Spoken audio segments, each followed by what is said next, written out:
Muy bien, seguimos en la mira como les anunciamos con Germán de Jovi del proyecto Sacude. Germán, gracias por estar. No, gracias a usted por la invitación. Contanos brevemente de qué se trata el proyecto Sacude.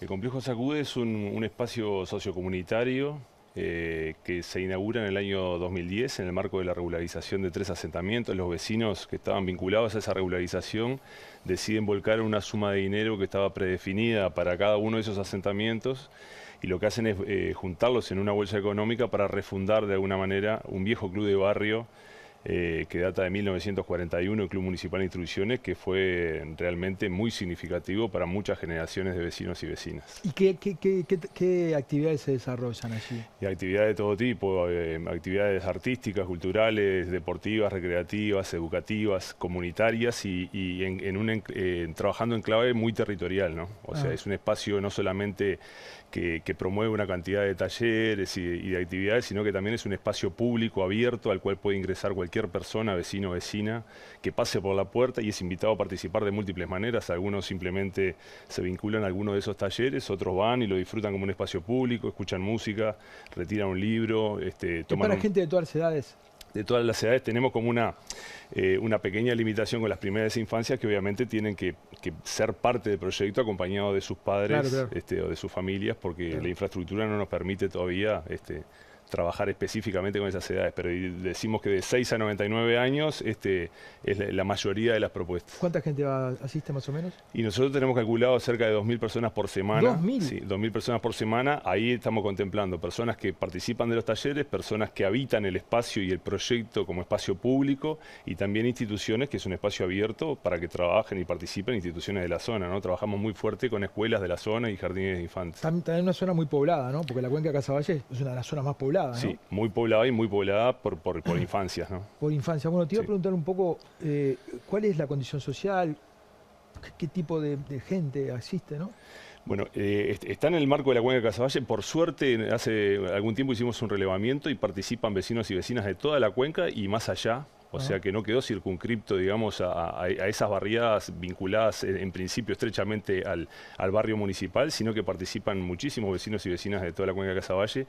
Y una de las riquezas que tiene es que participan vecinos y vecinas con diferentes características y diferentes trayectorias que se encuentran en ese espacio, y eso enriquece muchísimo el proyecto, no solamente por la diversidad de edades, sino también por la diversidad de trayectorias familiares, individuales y comunitarias. No debe haber muchos servicios en esa zona, ¿no? En la cuenca de Casaballe. ¿Hay cajeros automáticos?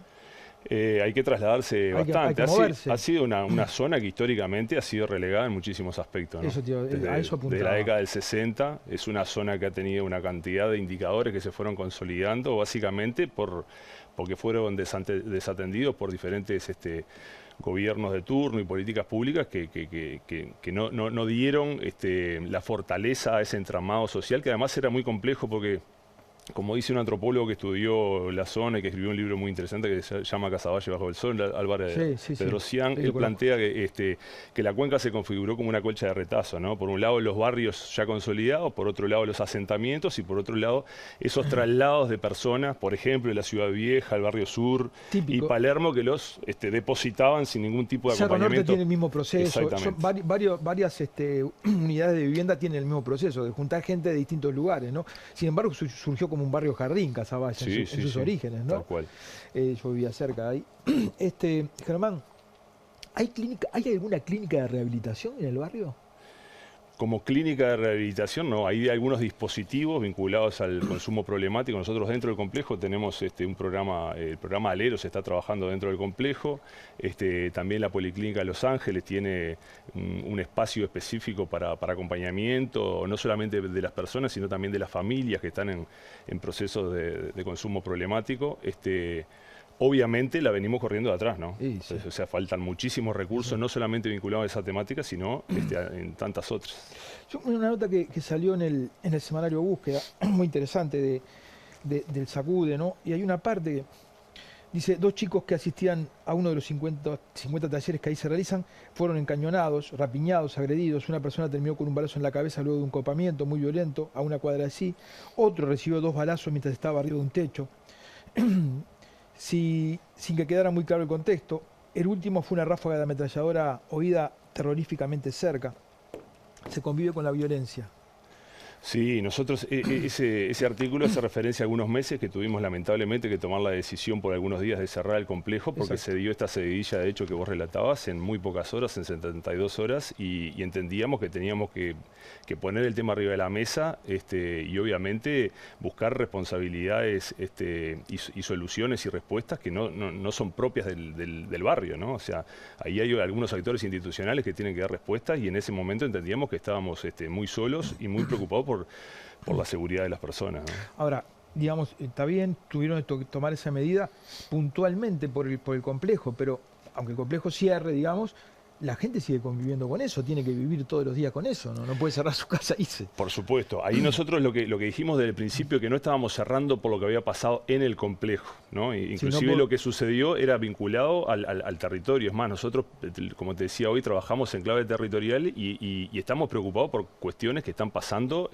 inclusive a varias cuadras del complejo, pero que están siendo indicadores serios de que los problemas de fragmentación y de violencia se están agudizando de una forma muy potente, ¿no? Para dar un ejemplo, hay un espacio a unos 400 metros que nosotros veníamos trabajando con varios programas públicos y también algunos privados, y tuvimos que retirarnos por razones de inseguridad.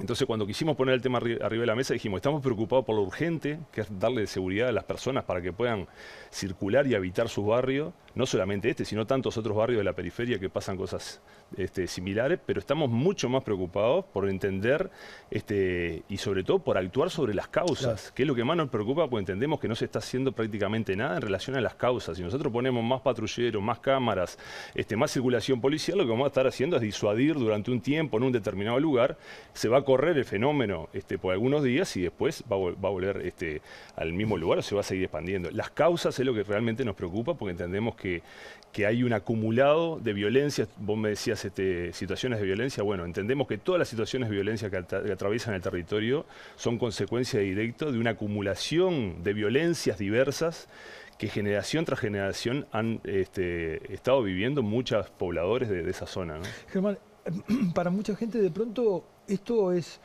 de toda la vida, pero las cosas hubo una época que no fueron así, ¿no? O sea, se ha visto un paulatino deterioro. Sí, en los últimos años, de forma muy aguda y muy acentuada, se vio una aceleración muy importante de estos fenómenos, ¿no? Nosotros tenemos que partir de la base de que la cuenca de Casaballe, como te decía, desde el año 60 viene sufriendo de alguna forma, por diferentes motivos, reiterados descuidos y olvidos de la institucionalidad. Allá por el año 2009, a partir de una iniciativa de los vecinos, los propios vecinos dicen, che, acá tenemos que hacer algo porque no, o sea, la estamos corriendo de atrás, las situaciones se agudizan y se genera un espacio muy interesante en clave interinstitucional que es el Consejo Cuenca Casaballe. Entre el 2006 y 2017-18 hubieron fuertísimas inversiones tanto en infraestructura como a nivel de programas y políticas públicas muy notorias que fueron como un salto cualitativo a lo que se venía haciendo. De cualquier manera, quienes trabajábamos o habitaban el territorio en aquellas épocas que veíamos rápidos y acelerados y potentes avances en una cantidad de dimensiones, nos dábamos cuenta que la inercia que traía el proceso era más potente que lo que se estaba invirtiendo, ¿no? Bueno, esa etapa pasó y hoy por hoy nos encontramos con un olvido significativo y un retiro del Estado bien agudizado y bien notorio, por lo tanto estamos cada vez más lejos del punto de llegada. Y en aquellos años que mencionás, por ejemplo, poneme algún ejemplo de esas políticas potentes en materia social. Bueno, en términos de infraestructura, por ejemplo, apareció un centro de desarrollo local, se construyó el SACUD, el centro cívico, la Plaza Casaballe, la Policlínica Casaballe, un skatepark, se hicieron conectividades en el entramado vial y comunitario, lo cual dio no solamente accesibilidad, sino también seguridad, se generaron espacios de recreación, hubieron muchos programas, estuvo el Ministerio de Educación y Cultura trabajando muy fuerte, bueno, el municipio, el MIDES con diferentes dispositivos de proximidad. Había un dispositivo que era muy potente, que era Jóvenes en Red, que trabajaba con jóvenes entre 13 y 29 años, que iban en busca de esos gurises que de alguna forma ya se habían caído de diferentes procesos institucionales y a partir de sus intereses y de sus preocupaciones trabajaban en clave de grupalidad sana, buscando inserciones, reinserciones educativas o alguna trayectoria laboral para los más grandes, ¿no? Me parece interesante esto que decís vos de que a pesar de una inversión interesante, la fuerza inercial de décadas le pasó por arriba, ¿no? Y muchas veces cuando uno cuestiona a los dirigentes políticos de no haber invertido, te dicen, no, lo hicimos, lo que pasa es que no fue suficiente. Lo que pasa es que cuando no es suficiente, no es suficiente. O sea, no resolvés el problema, ¿no? Digamos, cuando quedan esas cosas a mitad de camino, como decís vos, es como una casa que se te empieza a venir abajo, se te empieza a venir abajo, y cuando querés acordar, te has parado en el mismo lugar antes de la inversión. Lo primero es reconocer que no fue suficiente, ¿no? Claro. Eso es un avance, porque a veces ni siquiera se reconoce. Entonces, reconocer que no fue suficiente creo que es importante e implica necesariamente que los niveles de inversión social tienen que ser mucho más significativos. Y esto no se resuelve todo con plata. Bueno, no se resuelve todo con plata, pero hay cosas que sin plata no se resuelven, ¿no? Entonces, es imprescindible que los próximos gobiernos entiendan la importancia de invertir fuertemente en los barrios, y no solamente desde políticas públicas que caigan en paracaídas, sino aprovechando todo un entramado social, comunitario, de instituciones, organizaciones y colectivos de vecinos organizados que hace muchos años que están trabajando y que son la tierra fértil para potenciar esa política pública, ¿no? Que muchas veces queda desvinculado de esos procesos, ¿no? Cuando hay una situación de violencia basada en género, las primeras personas que pueden prevenir eso no son las instituciones públicas ni somos los técnicos, son los vecinos y vecinas que de alguna forma detectan, que le hacen una llamada telefónica, que le dicen venite para mi casa. Y así como pasa con eso, pasa con los gurises que se empieza a visualizar que pueden caer o vincularse a redes delictivas, los gurises que terminan cayendo en consumo problemática. Hay toda una red que se está desaprovechando y se está desconociendo e invisibilizando, que es precisamente todo ese entramado comunitario que se viene naturalmente desarrollando y que de alguna forma no se reconoce, ¿no? ¿Tiene que ver, ahí ocurre el cierto abandono del espacio público? Porque el espacio público lo tienen que ganar los vecinos. Esa es una cuestión básica. Lamentablemente, objetivamente, es permanente el discurso, los relatos de vecinos y vecinas que dicen ya no puedo ir más a la plaza, ¿no? Ya no puede ir más. Le preguntamos, inclusive hay gurises que nosotros llamamos telefónicamente cuando los gurises dejan de venir al complejo, le preguntamos a ver qué le está pasando, y muchos de ellos nos dicen, no, va de la casa a la escuela y de la escuela a la casa.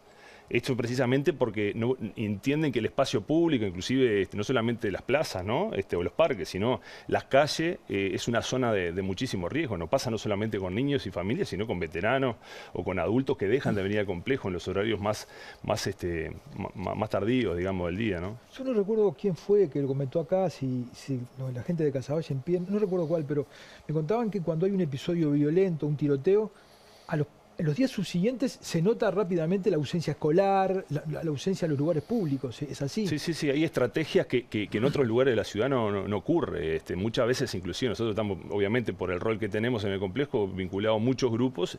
Inmediatamente cuando hay un hecho, hay también como una red de protección donde circula, mirá que en tal esquina hubo una rapiña, o pasó esto o aquello, y de alguna forma se intenta mitigar lo cual eso vos decís vos, qué bueno que pase eso. Obviamente que de una perspectiva de autocuidado comunitario está buenísimo. Ahora, la responsabilidad de dar garantías a las personas para que no les sucedan este tipo de cuestiones no tiene que ser de los vecinos y la vecina, ¿no? Sino que tiene que estar el Estado de una forma totalmente diferente a la que está. Hay un concepto en seguridad pública que es la percepción compartida del riesgo, que lo podríamos extender a otras cuestiones sociales, ¿no? Que es la percepción compartida de la pobreza, la percepción compartida de las carencias, ¿no? ¿Vos sos consciente de que la gente que vive en la costa, por decir algo, no tiene idea de la vida que viven esos vecinos? Totalmente, es tal cual lo que vos decís.